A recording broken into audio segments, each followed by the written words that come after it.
Pollution पर बैठक, मौसम बदलने का इंतजाम नहीं कर सकते।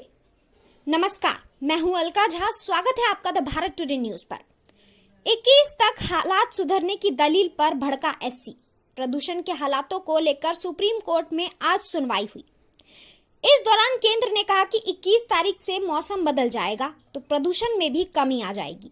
इस पर कोर्ट ने भड़कते हुए कहा कि हम हाथ पर हाथ रखकर बैठकर मौसम बदलने का इंतजार नहीं कर सकते।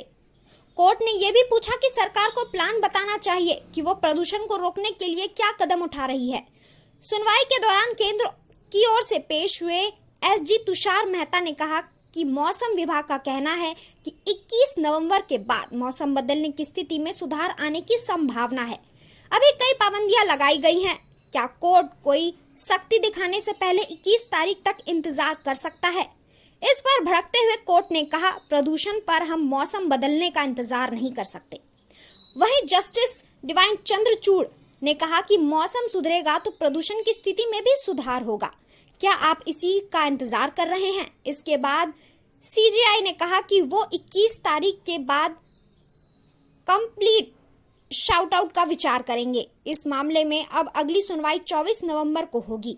सुनवाई के दौरान जब चीफ जस्टिस एनवी रामन ने केंद्र सरकार के दफ्तरों के बारे में सवाल किया तो केंद्र की ओर से पेश हुए सॉलिसिटर जनरल तुषार मेहता ने हलफनामा पेश करते हुए बताया कि अगर हम सबको वर्क फ्रॉम होम मोड में भेज भी देते हैं तो उसका कोई असर नहीं होगा और सड़कों पर कुछ गाड़ियां ही कम होंगी। इसके बाद कोर्ट ने कहा कि केंद्र को भी कुछ योगदान देना चाहिए। आपको 100% स्टाफ को वर्क फ्रॉम होम में भेजने की जरूरत नहीं है। कोविड के समय भी आपने पाबंदियां लगाई थी और संख्या कम की थी। अपनी दलील रखते हुए एसजी मेहता ने कहा कि दिल्ली जैसे छोटे राज्यों में वर्क फ्रॉम होम हो सकता है, लेकिन केंद्र सरकार के ऑफिसेस के बंद नहीं कर सकते क्योंकि इससे देश का असर पड़ेगा।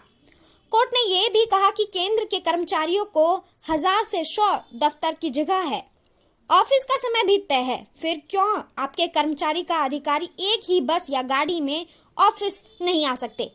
इस पर एसजी ने कहा कि सरकार ने अपने कर्मचारियों को कार पुलिंग कराने का सुझाव दिया। चीफ जस्टिस एनवी रामना ने ब्यूरोक्रेसी को भी फटकार लगाई। उन्होंने कहा कि पिछले 30 साल से एक जज के तौर पर मैंने देखा है कि ब्यूरोक्रेसी कुछ नहीं करना चाहती। वो कई फैसले नहीं लेना चाहती। वो चाहती है कि हर फैसला और सुझाव कोर्ट ही दे। वो चाहती है कि हम उन्हें बताएं कि लड़ना कैसे है। उन्होंने आगे कहा कि कल मीटिंग में कोई फैसला क्यों नहीं लिया गया? हमारा 2 घंटा समय बर्बाद किया गया है। इसके बाद एसजी मेहता ने कहा कि एक राजा था, उसने फैसला लिया कि उसके राज्य में कोई भी भूखा नहीं सोएगा, तो उसके राज्य में काम करने वाले अधिकारी किसी को सोने ही नहीं देते थे। इस पर सीजेआई ने कहा कि कम से कम उसने ये तो सोचा कि कोई भूखा या नहीं सोएगा, लेकिन यहाँ तो हमारे आदेशों पर अपने हस्ताक्षर कर देते हैं। सुप्रीम कोर्ट में पंजाब सरकार भी हलफनामा दायर कर चुकी है। 29 लाख हेक्टेयर के धान की खेती होती है। 2021 में 18 लाख पराली निकली। सरकार ने बताया कि पराली जलाने वाले किसानों से 2.5 हजार रुपए से लेकर 15,000 रुपए तक का जुर्माना लगाया गया है। पंजाब सरकार ने यह भी बताया कि इस साल पराली का प्रबंध करने के लिए 10,000 मशीनें खरीदी गई हैं। सरकार ने कोर्ट में बताया कि उसने पराली जलाने से रोकने के लिए किसानों को एमएसपी पर 100 रुपए प्रति क्विंटल का मुआवजा देने की भी मांग की है, लेकिन केंद्र की ओर से कोई जवाब नहीं आया है। आपका इस बारे में क्या कहना है और आपके हिसाब से प्रदूषण कैसे कम किया जा सकता है? कमेंट करके जरूर बताइए और जुड़े रहिए द भारत टुडे न्यूज के साथ।